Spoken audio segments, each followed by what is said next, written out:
Hello, today I'll be doing a Nintendo 64 video game buying guide, and the genre I'll be talking about today will be RPGs and RTSs.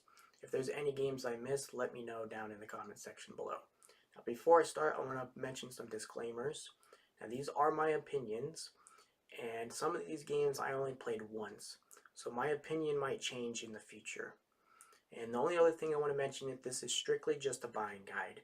So there's not going to be any detailed review about each game, and this is not for entertainment purposes, so no game footage either, since I don't do any editing, because I'm lazy. Anyways, let's go ahead and start off with the recommendations list, and at the top we have Starcraft 64. And this is a RTS, a real-time strategy game, and this is probably my favorite RTS on the N64. I do not recommend it on the N64 because they have a PC version, and I'll explain a few reasons why.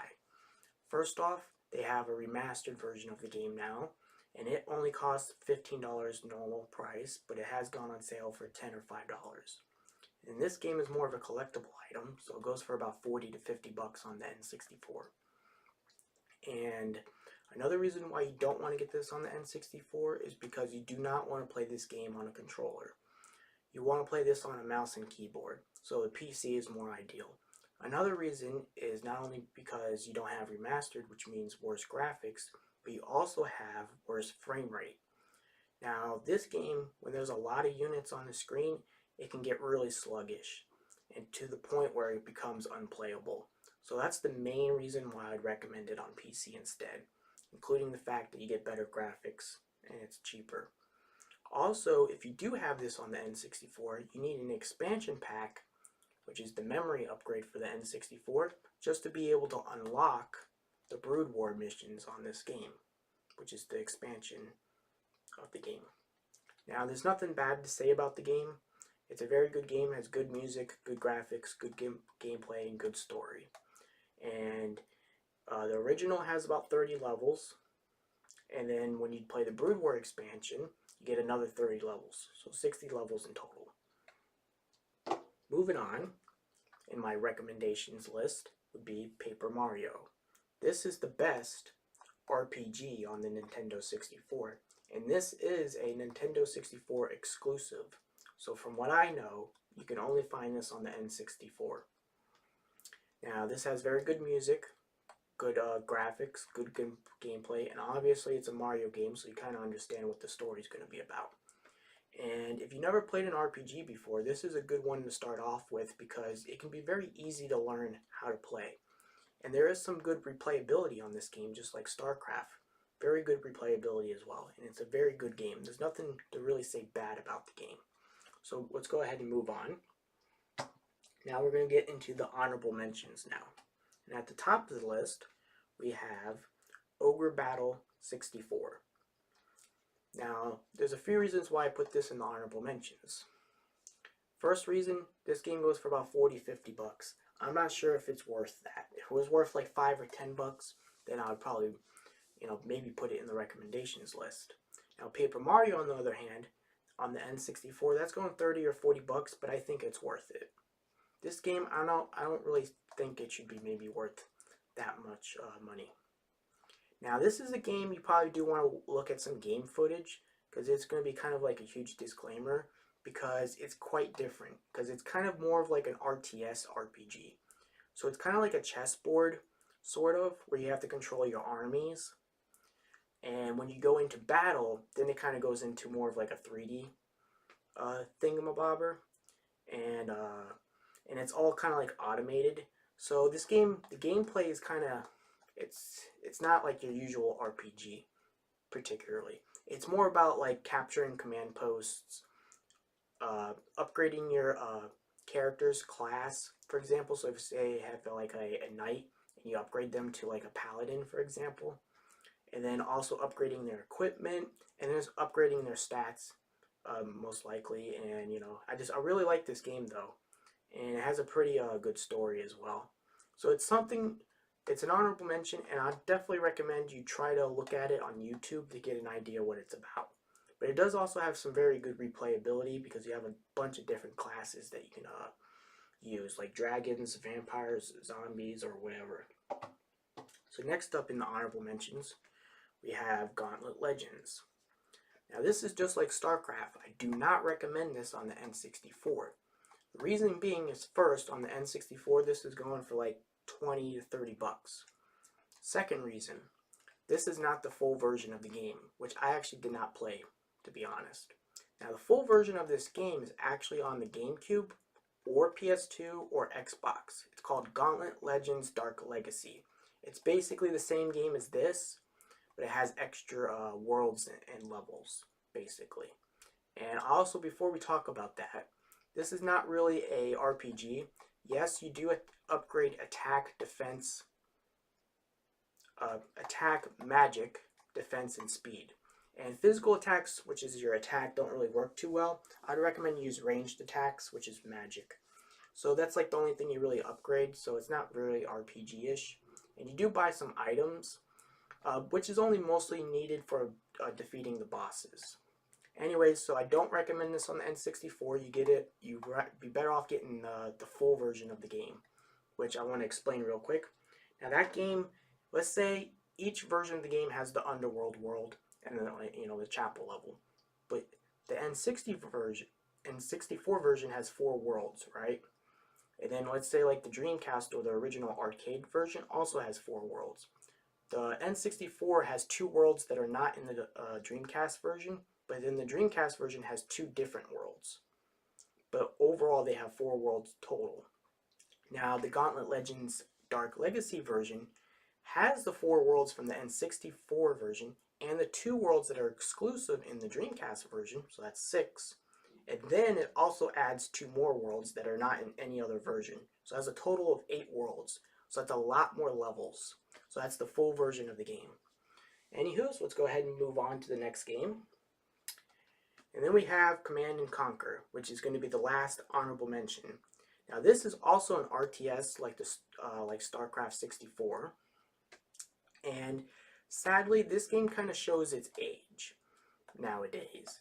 It seems a bit outdated. Starcraft, to be honest, it's so good of a game, it actually still feels like it came out today. That's how good it is. Well, this one feels a little too outdated compared to that. But if you really like Starcraft and you want another RTS, this is one to check out. Now, I will say it's not as fun or as good as it, or the replayability is going to be as great, and the balance, there's some balance issues, like flame tanks are kind of OP and helicopters can be pretty OP as well. Also, on the N64, you probably don't really want to recommend this game too well, because I wouldn't really recommend playing this on a controller either.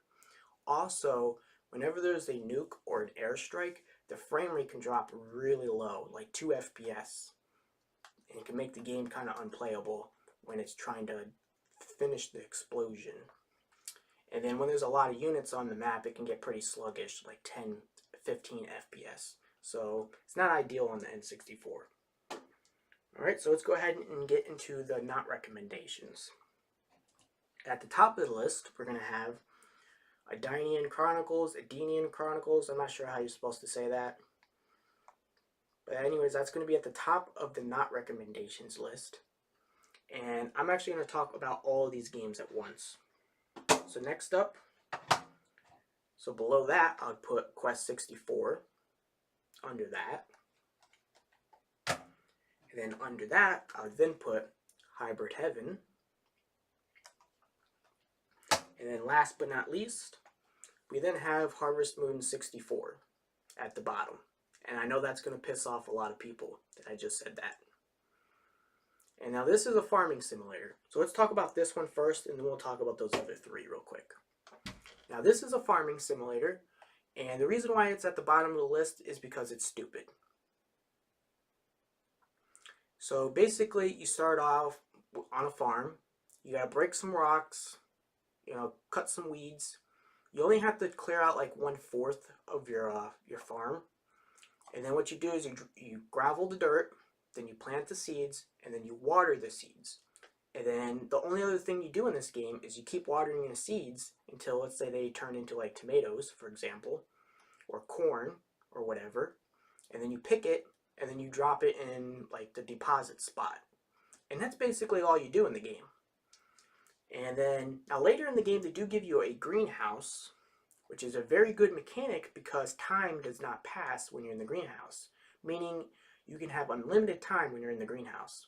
But when you're on your farm, you only have like 2 minutes to do what you got to do until the day ends, which is kind of bad. I wish it was more like 5 minutes because it gives you no time to give the girls flowers or talk to any of the NPCs in the game or do any fishing or any of that. It doesn't really give you a whole lot of time to do that. And that's all else you can really do in the game, by the way.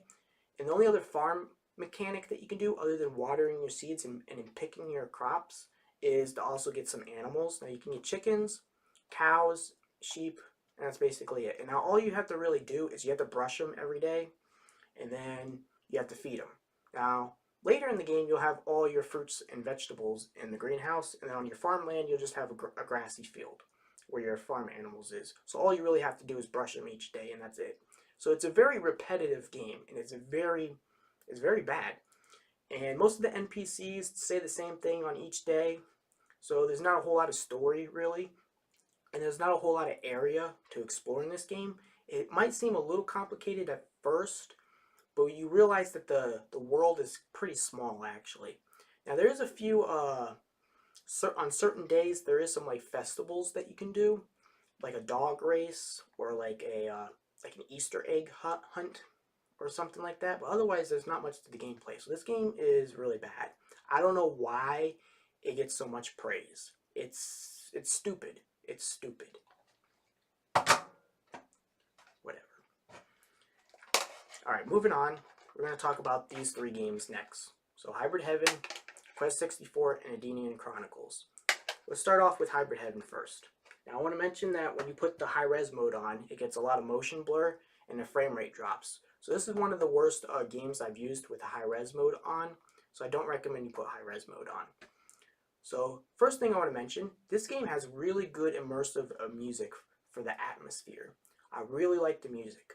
Also, this has a very interesting story. I really like the story. The reason why this is at so low on the list is because the gameplay is not very good, sadly. Now, this is a unique game because it is a fighting RPG. Now, you don't find too many items. You do find a few weapons and a few defense ups, which I only recommend you save the defense ups for like the bosses, like near the end of the game, for example. So you don't really get a whole lot of items. And then to level up your character, you have to use certain fighting moves like kicks or punches to level them up as you go. But what I found is you end up using the same moves over and over again, which is pretty stupid. Or using the combo. And that's the next thing that's kind of stupid about the game, is the gameplay. What you end up doing is you end up holding the Z button, which is the run, and you end up, when you go into battle, you end up running around and just waiting for your power meter to max out. And then it is a turn-based game, so when you let the character get close to you, you then put your combo in, you hit the character, and then you just run around again. It's pretty stupid, to be honest. So the gameplay is not great. Now maybe my opinion might change if I were to play it again at an easier difficulty, because I was playing up the harder difficulty, and I ended up just, doing the same combo over again, and it didn't really seem to help. I did try, doing some punching and some kicking, but I didn't really try to do like body slams or anything like that. The gameplay is not very good because you have to wait for the power meter to go up, which is dumb. Now there is some good parts of the game. Is you also got an outside world where you're not doing the fighting part, but it's more like the shooter part of the game. And at the beginning of the game, I do want to start out, point out that when you start out, you have no idea what the story is about until you get to like World 2 or Level 2 or whatever. I do want to point that out. But at the beginning of the game, there is some platforming, and in the middle of the game, there's some obstacles. Like, they really start to increase the difficulty. And there's also some nice boss fights as well. I do like some of the boss fights in this game. That's the one thing that's pretty decent. But then when you start getting to the later of the game, it becomes a little too linear. Like, there's not a whole lot of obstacles or platforming. And then, of course, the fighting combat is just very boring and stupid. Next up, let's go ahead and talk about Quest 64. Now, first off, this is a lot funner. because you get 4 elements: wind, rock, water, and fire. And what's fun about this game is you got to figure out what moves are good and which moves are not good. And let's say like water is good against rock, for example, or something like that. You also have to figure that out. So there's some fun trying to figure out what's good against what. Well, in Hybrid Heaven, they kind of had a system where some of the enemies have a different combat style, but overall it didn't really matter because most of them you could just run away from or just avoid them pretty much. And also they're supposed to be weaker in like the legs or the arms, but I didn't really find that really made much of a difference. So it doesn't really matter. On this game, on the other hand, it's a lot funner because you actually get to play around with the 4 elements, and you have to find what moves are good. Now, there's a lot of spells that don't do anything in this game. Like, they don't really work. And there's a lot of attacks that are not very good. Like, each element probably only has, like, 1 attack that's actually good. Like, the best attack of the 4. Also, there's also 1 spell in one of these that's totally overpowered. It basically makes you invincible. So it kind of breaks the game, basically. I do want to point that out. But overall, it has very good music, and it has very good graphics, kind of like Super Mario 64, cartoony. And the story is kind of lame, though. I will admit that. The story, there's not really any story, really, and it's stupid. But overall, at least it's a lot funner game. So I don't consider it to be the worst RPG on the system. It's actually pretty playable, and it's actually pretty decent. Now, the only thing I do want to mention is that the replayability is not going to be that great because you kind of already know what moves are good. Also, you need to upgrade water just to get a healing move, by the way. Otherwise, let's go ahead and talk about Diane Chronicles. I actually like this game a lot, but it just has some issues with it that I had to put it in the not recommendation list. First off, unlike Quest 64 or Hybrid Heaven, this actually has a money system. So you can actually buy equipment, you know, let's say if like you need to buy like armored boots or armor or anything like that. So you can put equipment on your characters. And what's nice about this game is you get 4 characters and you can actually pick whatever 4 characters you want when starting out. And there's also other characters that can join your party. But it's always going to be a team of 4. So that's really good. And if one of those characters die, they're gone for good. So that's really cool. That's a kind of cool mechanic that this game has. It has kind of like a team.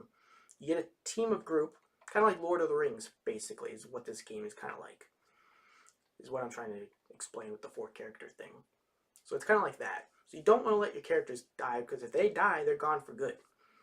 Which is kind of cool. But there is going to be some other characters that you can ask to join your party if you want to switch one out, or if you want to change one. Or, I mean, if one dies.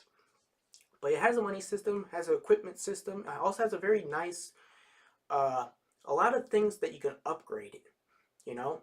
And the main reason why this is not in the honorable mentions is because the gameplay can get a bit boring.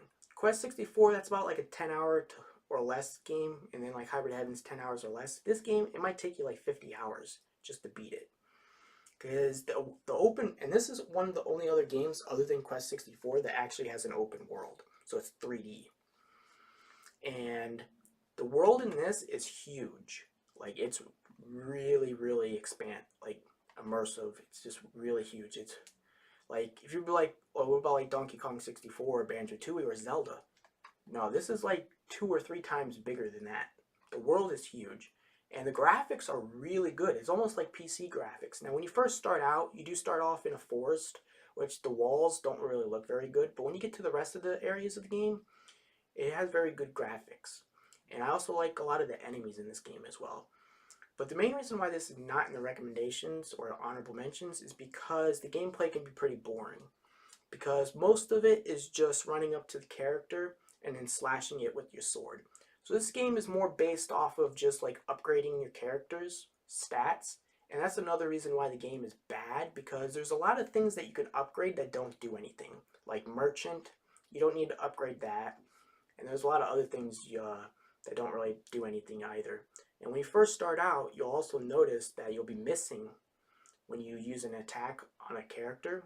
So I'd really recommend you start off with Tanto swords, and you also upgrade their sword ability, so that way you don't miss, which is a skill. So you also have to upgrade your skills and then also upgrade your stats. But overall, it's a pretty decent game. It's probably the only one here that's really worth checking out in the not recommended section.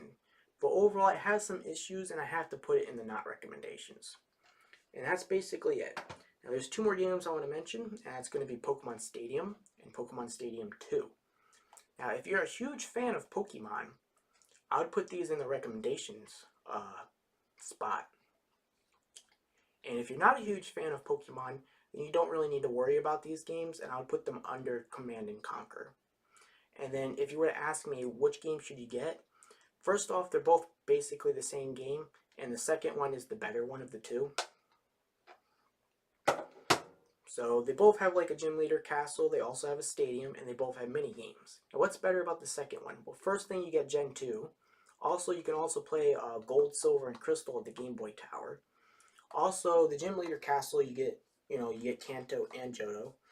And then the rival battle is better, and then there's a lot of other few things that are also better. Like you also get a Pokemon Lab, which is nice, and like mystery gift and some stuff like that. But one of the major things I like about Pokemon Stadium 2 is the mini games are a lot better. Pokemon Stadium 1 only has about like 9 mini games. Well, this one has like 12. But a lot of the mini games in the first one is a lot of A tapping. It depends on how fast you can tap A. Well, in Pokemon Stadium 2, the mini games are a lot better and a little more variety. So overall, in my personal recommendations, if you're thinking about getting one of these, if you're a Pokemon fan, you want to get the second one. Otherwise, that's basically my buying guide, so thank you for watching.